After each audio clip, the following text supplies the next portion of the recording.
Hello guys, this is the 16th tutorial in this course, and in this tutorial we are going to talk about the nested if-else construct in Python, and we're going to make a simple program in which we'll ask the user first to enter a character, and then we're going to check whether the entered character is an uppercase alphabet or a lowercase alphabet or something else, and if at all it is an alphabet, then we're going to check whether the alphabet is a vowel or a consonant, right? So the first thing that I have to do is I'll have to use the input function to grab the user input and store it in a variable. So I'm going to store it in a variable called char or char, and I'll use the input function with empty parentheses, and this is going to ask the user to, the cursor is going to blink, ask the user to enter a character, and that character will be stored in this variable, right?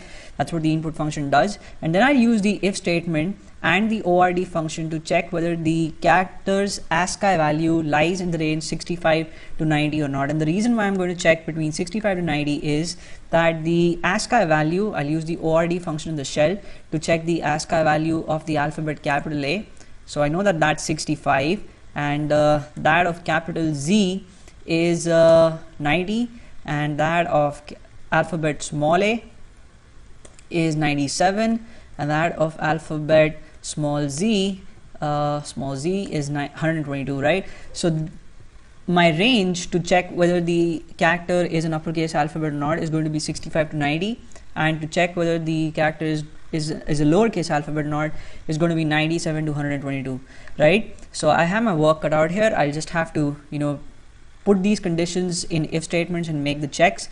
So ORD char is greater than equal to 65, and ORD char is less than or equal to 90, right? So I'm using the logical AND operator here to join these two conditions, the first condition and the second condition, right? And I'll put a colon here, and I'll use the print function to display a message, like you entered an uppercase alphabet, right?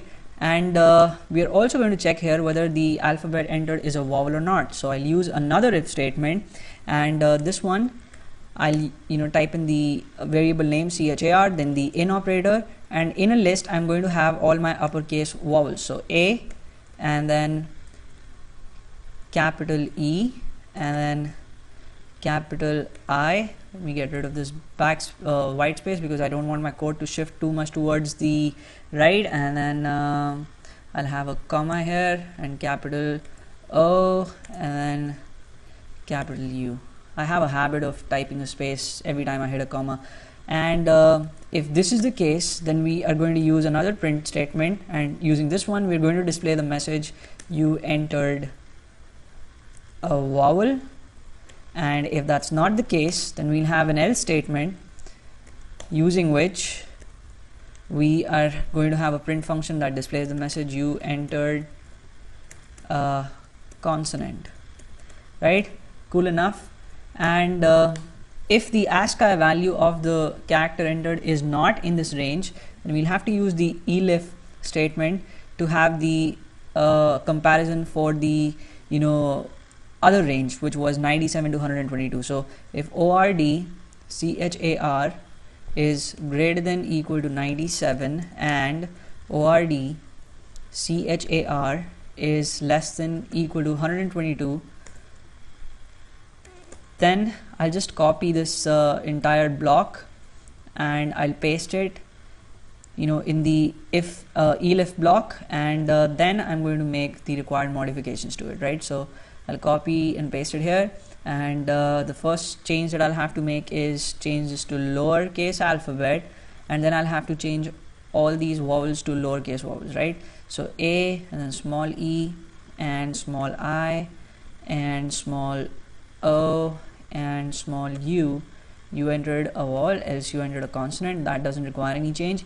And it could also be that the user enters a digit or a special case character, right? So to cover all those cases, we're going to have an else block, right? And this one corresponds to the if statement, the first if statement that we wrote in the program.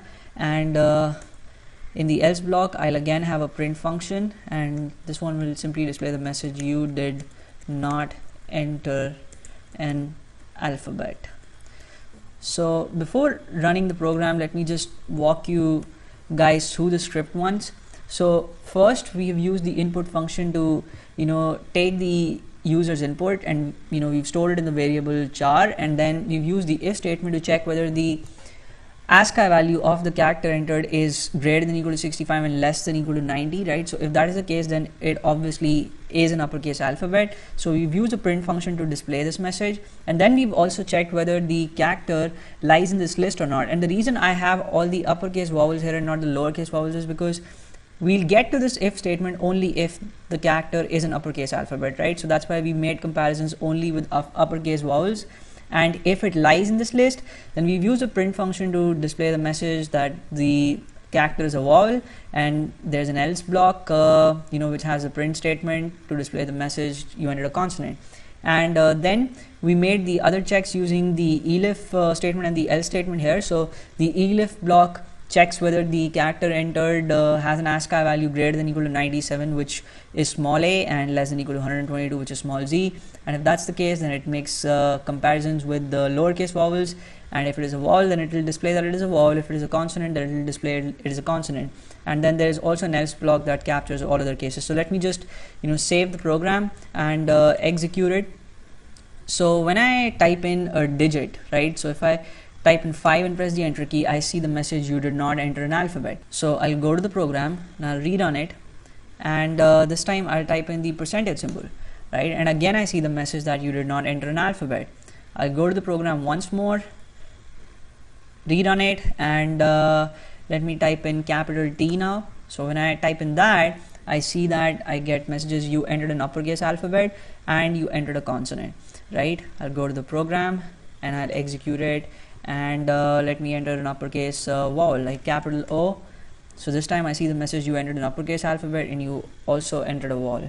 And if I rerun the program and type in a small case vowel like U and press the enter key, I see that you entered a lowercase alphabet and you entered a vowel, right? So there is a typing error here. It should be A instead of and, but then that's okay. So I hope you guys had fun watching this tutorial, and you guys have understood the nested if-else construct now, which wraps up our discussion on decision constructs in Python. In the next tutorial, we're going to talk about the while loop, and it's going to be an interesting tutorial. I'm looking forward to it, and thank you so much for watching this.